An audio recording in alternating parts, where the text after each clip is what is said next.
નમસ્કાર વિદ્યાર્થી મિત્રો, સ્વાગત છે આપણી સૌની સહિયારી યુટ્યુબ ચેનલ લોગ ઇન્ડિયા નોલેજમાં. તો આજના વિડીયોમાં આપણે વાત કરવાના છીએ શિક્ષકોની ભરતી વિશે. તો મિત્રો, તમે જોઈ શકો છો શિક્ષકોની ભરતી અંગે 3 મોટા સમાચાર સામે આવ્યા. ચૂંટણીની અસર શિક્ષકોની ભરતી પર પડશે કે નહીં? શિક્ષણ મંત્રીએ વિલંબ કરનાર અધિકારીઓને ખખડાવ્યા. જે મિત્રો આપણી ચેનલ પર નવા જોડાયા છે તે મિત્રો સબસ્ક્રાઇબ કરો અને બેલ આઇકન ઓન કરો. તો જોઈએ શું છે મોટા સમાચાર. ચાલો મિત્રો, આગળ આપણે આ વિડીયોમાં જોઈશું ભરતી વિશે શું કહેવા માંગે છે. શૈક્ષણિક સંઘે આચારસંહિતા પગલે ભરતી પ્રક્રિયા અટકે નહીં તે માટે માંગ કરી. શાળાઓમાં શિક્ષકોની ભરતીને ચૂંટણીની અસર ન થાય તે માટે પંચને રજૂઆત. રાજ્યના શિક્ષણ વિભાગ દ્વારા સરકારી તથા ગ્રાન્ટેડ પ્રાથમિક, માધ્યમિક અને ઉચ્ચતર માધ્યમિક શાળાઓમાં વિદ્યા સહાયક તથા શિક્ષણ સહાયકની ભરતી પ્રક્રિયા ચાલુ રાખવા માટે શૈક્ષિક મહાસંઘે ચૂંટણી પંચને રજૂઆત કરી છે. તાજેતરમાં સ્થાનિક સ્વરાજ્યની ચૂંટણીઓ જાહેર થઈ હોવાથી આચારસંહિતાના પગલે ભરતી પ્રક્રિયાને અસર ન થાય તે માટે રજૂઆત કરવામાં આવી છે, જેમાં ઉમેદવારને ફળવાયેલી નિમણૂક આપવા તથા ઉમેદવારોને શાળામાં હાજર થવાની ભરતી સંલગ્ન તમામ પ્રકારની પ્રક્રિયા ચાલુ રાખવા મંજૂરી આપવા માટે માંગણી કરવામાં આવી છે. ગુજરાત રાજ્યની સરકારી તથા અનુદાનિત શાળાઓમાં વિદ્યા સહાયક તથા શિક્ષણ સહાયકની જગ્યાઓ માટેની જાહેરાત ઓગસ્ટ 2024ની આસપાસ લાંબા સમય પહેલા આપવામાં આવી ચૂકી છે અને વર્તમાનમાં તેમની ભરતી પ્રક્રિયા અંતિમ તબક્કામાં ચાલી રહી છે. હાલમાં સ્થાનિક સ્વરાજ્ય સંસ્થાઓની ચૂંટણી જાહેર થવાના કારણે ચૂંટણી આચારસંહિતા અમલમાં આવી છે. આ બાબતને લઈને ભરતી પ્રક્રિયા અસર થવાની શક્યતા છે. ખાસ કરીને આ ભરતી પ્રક્રિયા સંપૂર્ણ રીતે મેરિટ તથા સિનિયોરિટીના આધાર પર પારદર્શક રીતે ચલાવવામાં આવે છે. આ પ્રક્રિયાને શરૂ થયાને પણ ખૂબ જ લાંબો સમય વીતી ગયો છે.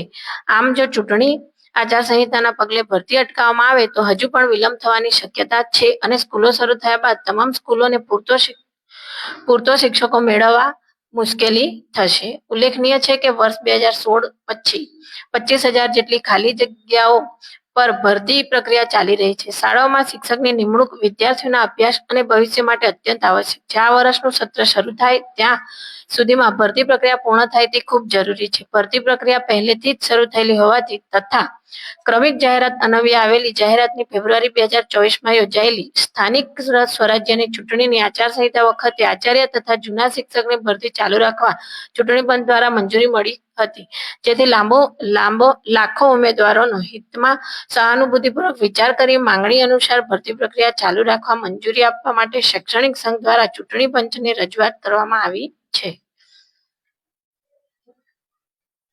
મિત્રો, આપણે આગળ જોઈશું કે ચૂંટણી આચારસંહિતાના નામે ભરતી પ્રક્રિયાનું કેલેન્ડર ખોરવાતા મંત્રી ધુઆપુઆ.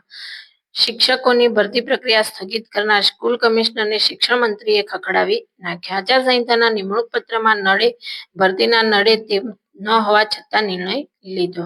રાજ્ય સરકાર દ્વારા જુલાઈ 2024માં રાજ્યની સરકારી ગ્રાન્ટેડ પ્રાથમિક, માધ્યમિક અને ઉચ્ચતર માધ્યમિક શાળાઓમાં 24,700 શિક્ષકો આચાર્યોની થતા સ્કૂલ ઓફ કમિશનર PR રાણાએ રાજ્ય ચૂંટણી પંચને પત્ર લખીને ભરતીની મંજૂરી માંગીને ચાલુ ભરતી સ્થગિત કરી દીધી હતી, જેથી જાણ શિક્ષણ મંત્રી કુબેર ડિંડોરને થતા તેમણે તાત્કાલિક ભરતી સમિતિની બેઠક બોલાવી કાર્યાલયની બહાર તેમના ગુસ્સાઓ પરચો મળતો હતો. સ્વર્ણિમ સંકુલ 1ની શિક્ષણ મંત્રીના કાર્યાલયમાં સાંજે 4 કલાકે એકાએક સ્કૂલ ઓફ કમિશનર PR રાણાએ બોલાવવામાં આવ્યા હતા. તેમને બોલાવ્યા તે નિમણૂક પૂર્ણ કરવાનો લક્ષ્યાંક રાખ્યો છે. આવા સંજોગોમાં આચારસંહિતાના નામ પર સ્કૂલ ઓફ કમિશનરે PR રાણાએ ભરતી પ્રક્રિયા સ્થગિત કરી દેતા શિક્ષણ મંત્રી ગુસ્સે થતા તેમણે તાત્કાલિક ભરતી સમિતિની ચેરમેનની રૂએ કમિશનર રાણાને બોલાવવામાં આવ્યા અને તેમને ભરતી પ્રક્રિયા પૂછ્યા વગર સ્થગિત કરવા માટે ઠપકો આપ્યો હતો. આચારસંહિતા તારીખ 27 જૂને પૂરી થશે. આ દરમિયાન ભરતી શરૂ રાખીને નિમણૂક પત્ર આચારસંહિતાની થાય પછી આપી શકાય. તો મિત્રો, આપણે આગળ વિડીયોમાં જોયું તેમ 27 જૂન પહેલા નિમણૂક પત્ર આપવામાં આવશે નહીં, કારણ કે 27 જૂન સુધી આચારસંહિતા લાગેલી રહેશે. આગળ જોઈએ આપણે પ્રાથમિક શાળાના મુખ્ય શિક્ષકોનો બદલી કેમ્પ 15 જૂન પહેલા પૂર્ણ કરી દેવા આદેશ. શિક્ષણ વિભાગ દ્વારા પ્રાથમિક શિક્ષણ નિયામકને બદલી કેમ્પની મંજૂરી. રાજ્યની પ્રાથમિક શાળાઓના મુખ્ય શિક્ષકોની બદલીમાં સિનિયોરિટીની 3ની વિસંગતતામાં ફેરફાર કરવાનો નિર્ણય કરવામાં વિલંબ થતા તાજેતરમાં પૂર્ણ થયેલા જિલ્લા ફેરબદલી કેમ્પમાં ઘણા આચાર્યોએ અરજીઓ કરી નહોતી, જેના પગલે રાજ્યના શિક્ષણ વિભાગ દ્વારા પ્રાથમિક શિક્ષણ નિયામકની કચેરીને બીજી વખત કેમ્પ યોજના માટેની મંજૂરી આપતો પરિપત્ર પ્રસિદ્ધ કરાયો હોવાનું જાણવા મળે છે, જેમાં શિક્ષણ વિભાગે 15 જૂન પહેલા કેમ્પની કાર્યવાહી પૂર્ણ કરવા માટેની સૂચના આપી હોવાનું જાણવા મળે છે, જેથી આગામી દિવસોમાં રાજ્યમાં ફરી બદલી અંગેની કાર્યવાહીનો ધમધમાટ જોવા મળશે. પ્રાથમિક શાળાના મુખ્ય શિક્ષક આચાર્યની આંતરિક બદલી કેમ્પ બાદ જિલ્લા ફેરબદલીના કેમ્પમાં અરજી કરતી વખતે છેલ્લા શાળામાં હાજર થયાની તારીખે ધ્યાનમાં લેવામાં આવતી નથી, જેથી 3 વર્ષ પૂર્ણ થયા ન હોવાથી ઘણા આચાર્ય જિલ્લા ફેરબદલી કેમ્પમાં ભાગ લઈ શકતા નહોતા. આ વિસંગતતામાં સુધારો કરવા માટે રજૂઆતો ઉઠી હતી, જેથી નવા સુધારા મુજબ મુખ્ય શિક્ષકની જિલ્લા ફેરબદલી કેમ્પમાં પણ નિમણૂક થયાની તારીખને ધ્યાને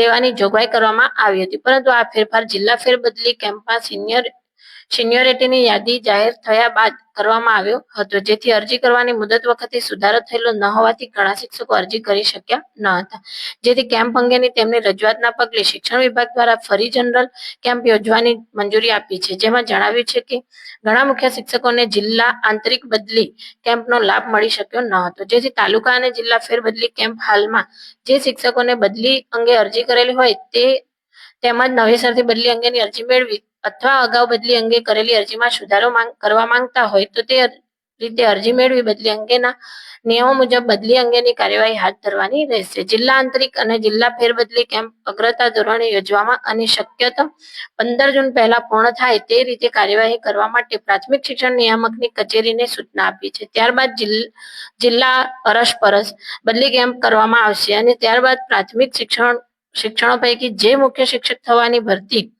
નિયમો મુજબ આવશ્યક લાયકાત તેમજ અનુભવ ધરાવતા હોય તેઓએ મુખ્ય શિક્ષક તરીકે બઢતી આપવાની કાર્યવાહી બદલી કેમ્પની કાર્યવાહી પૂર્ણ થયા બાદ સત્વરે હાથ ધરી પૂર્ણ કરવા માટે પણ જણાવાયું છે.